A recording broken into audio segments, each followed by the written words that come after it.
കോട്ടയത്ത് നിന്ന് Toby Johnson ചെയ്തു. ടോബി, മുണ്ടക്കയത്ത് സമരാനുകൂലികൾ KSRTC ബസ്സും സ്വകാര്യ വാഹനങ്ങൾ ഒരു സമയത്ത് തടഞ്ഞിരുന്നു. അതിപ്പോഴും തുടരുന്നുണ്ടോ? ഇപ്പോഴെന്താണ് സാഹചര്യം?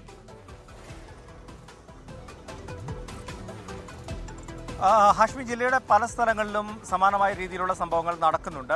പാമ്പാടിയിൽ അതുപോലെ തന്നെ വാഹനം തടയുന്ന ഒരു സാഹചര്യം ഉണ്ടായി. ഒപ്പം തന്നെ കടുത്തുരുത്തിയിലും ഉണ്ടായി. എന്തായാലും ഞാനിപ്പോൾ നിൽക്കുന്നത് ഈ കോട്ടയം നഗരത്തിലാണ്, അതായത് തിരുനക്കരയിലാണ്. അവിടെ രാവിലെ മുതൽ തന്നെ, ഈ സമരം ആരംഭിച്ചപ്പോൾ മുതൽ തന്നെ സമരാനുകൂലികൾ ഈ റോഡ് ഉപരോധിച്ചുകൊണ്ടുള്ള സമരമാണ് നടത്തുന്നത്. നിരവധി വാഹനങ്ങൾ വന്നിരുന്നു, അതൊക്കെ തടഞ്ഞിരുന്നു. പക്ഷേ പിന്നീട് അവർ തന്നെ അത് പോകാൻ അനുവദിച്ചിട്ടുണ്ട്. എന്തായാലും ഈ ഹർത്താലിനോട് പൂർണ്ണമായിട്ടും സഹകരിക്കണമെന്നൊരു ആഹ്വാനം ഈ വരുന്ന ആളുകളോടെല്ലാം തന്നെ ഇവർ നടത്തുന്നുണ്ട്. സമാനമായ രീതിയിൽ ചില സംഭവങ്ങൾ കൂടി ഉണ്ടായി. അത് ഈ കോട്ടയത്തുള്ള കേരള ബാങ്കിൻ്റെ ശാഖ അത് രാവിലെ തുറന്ന് പ്രവർത്തിച്ചു, അത് പൂട്ടിച്ചു. അതുപോലെ തന്നെ റിലയൻസിൻ്റെ മാർട്ട് ഉണ്ടായിരുന്നു, അത് പൂട്ടിച്ചു. KSRTCയിൽ നിരവധി സർവീസുകൾ നടത്തിയ ആളുകളൊക്കെ ഉണ്ടായിരുന്നു, അതും അവസാനിപ്പിക്കുന്ന, അതായത് ആ സർവീസ് നിർത്തണമെന്ന് അവിടെ ചെന്ന് പറയുന്ന ഒരു സാഹചര്യമുണ്ടായി. തൊട്ടടുത്ത ഹോട്ടലുകളടക്കം പൂട്ടിക്കുന്ന ഒരു സാഹചര്യമുണ്ടായി. അങ്ങനെ പൂർണ്ണമായും ഈ ഹർത്താൽ ഒരു പൂർണ്ണമാണെന്ന് തന്നെ പറയാം.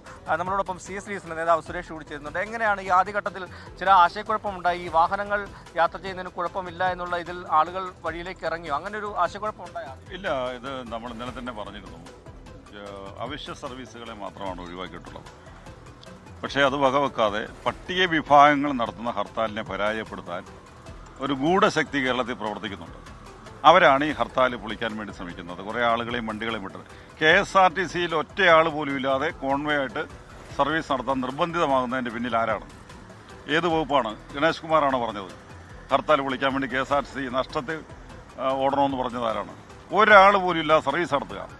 ചില മേഖലയിൽ CI2ൻ്റെ ഗുണ്ടകൾ ഹർത്താൽ അനുകൂലികളെ ആക്രമിക്കാൻ വേണ്ടി ശ്രമിച്ചുകൊണ്ടിരിക്കുന്നു.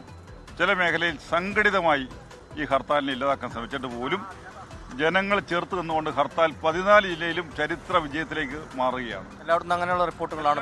ജില്ലകളിൽ ഞങ്ങൾക്ക് റിപ്പോർട്ട് വരുന്നുണ്ട്. എല്ലാ മേഖലകളിലും ശക്തമായ സമരമാണ്, സമാധാനപരമായ സമരമാണ്. ഒരിടത്തും അനിഷ്ട സംഭവങ്ങളില്ല. ഇവിടെ ഞങ്ങളുടെ പ്രവർത്തന രംഗത്ത് ഉൾക്കൊള്ളുന്ന മുഴുവൻ ദളിത് സംഘടനകളും വളരെ ആത്മാർത്ഥമായി ശക്തമായ സമരരംഗത്താണ്. അതാണ്. എന്തായാലും ചില ബാങ്കുകൾ അതുപോലെ തന്നെ ഹോട്ടലുകൾ ഇതെല്ലാം തുറന്ന് പ്രവർത്തിച്ചിരുന്നു. അതെല്ലാം സമരാനുകൂലികൾ ചെന്ന്, ഈ സമരക്കാർ തന്നെ നേരിട്ട് ചെന്ന് അത് പൂട്ടിക്കുന്ന ഒരു സാഹചര്യം ഉണ്ടായി. ഒപ്പം തന്നെ മാളുകളടക്കം പൂട്ടിക്കുന്ന ഒരു കാഴ്ച നമുക്ക് കാണാൻ സാധിച്ചു. എന്തായാലും വലിയ പോലീസ് സന്നാഹം തന്നെ കോട്ടയം ജില്ലയിലുണ്ട്.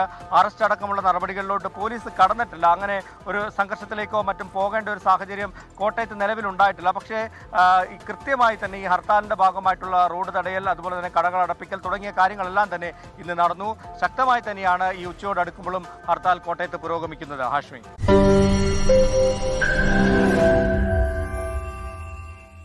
ലോകത്തെവിടെയായാലും ഏത് സമയത്തും 24 വാർത്തകളും ഓഗ്മെന്റഡ് റിയാലിറ്റി പാക്കേജുകളും എക്സ്പ്ലെയിനറുകളും വിശദമായി കാണാൻ ഞങ്ങളുടെ YouTube ചാനൽ നിങ്ങൾക്ക് സബ്സ്ക്രൈബ് ചെയ്യാം.